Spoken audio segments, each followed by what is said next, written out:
এই প্রথম এমন একটা স্টোরি রেকর্ড করতে যাইয়া নিজের অজান্তে চোখ দিয়ে পানি ঝইরা পড়ছে। পাশের এলাকায় ঘুরতে গিয়ে পুরাতন কিছু ঝামেলা নিয়ে কয়েকটা ছেলে আমাকে দুইটা চর মেরে আটকে রেখেছিল। আমি তখন আমার এক ভাইকে সব খুলে বললাম। তখন ভাই আমাকে বলল, তোর তো আর কোনো কাজ নাই, শুধু এখানে ঝামেলা সেখানে ঝামেলা, আমি এখন আসতে পারবো না। আমি নিচু কণ্ঠস্বরে ভাইকে বললাম, ভাই আমি কোনো ঝামেলা করিনি। একটু পর আমি আমার চাচাকে ফোন করলাম, বললাম চাচা এখানে একটু ঝামেলা হয়েছে, আপনি একটু মিটমাট করে আমাকে নিয়ে যান। চাচা ওই পাশ থেকে বলল, আমার এখন কাজ আছে, আমি যাইতে পারবো না। কি ভেবে না পেয়ে নিজের আপন মামাকে ফোন দিয়ে বললাম, মামা পাশের এলাকায় একটু আমাকে নিয়ে ঝামেলা হয়েছে, এখানে একটু আসতে পারবেন?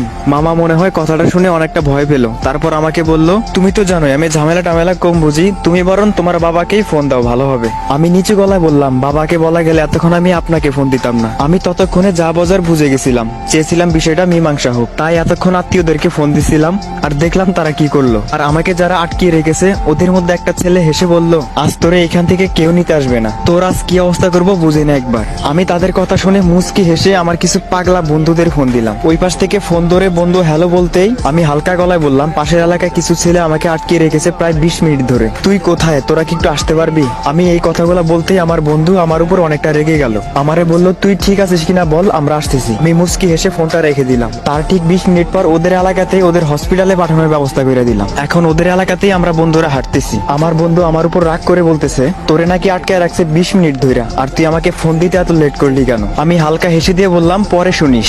আসলে যাই হোক না কেন, জীবনে বন্ধুর সাথে কোনো সম্পর্কের তুলনা চলে না। আপনার সব রকম বিপদে বন্ধুই আপনার সাথে থাকবে। প্রচন্ড মন খারাপের সময় 2 মিনিট ফোন করে কথা বলার জন্য মানুষ না থাকলে তাহলে আপনি খুবই দুঃখী একজন মানুষ।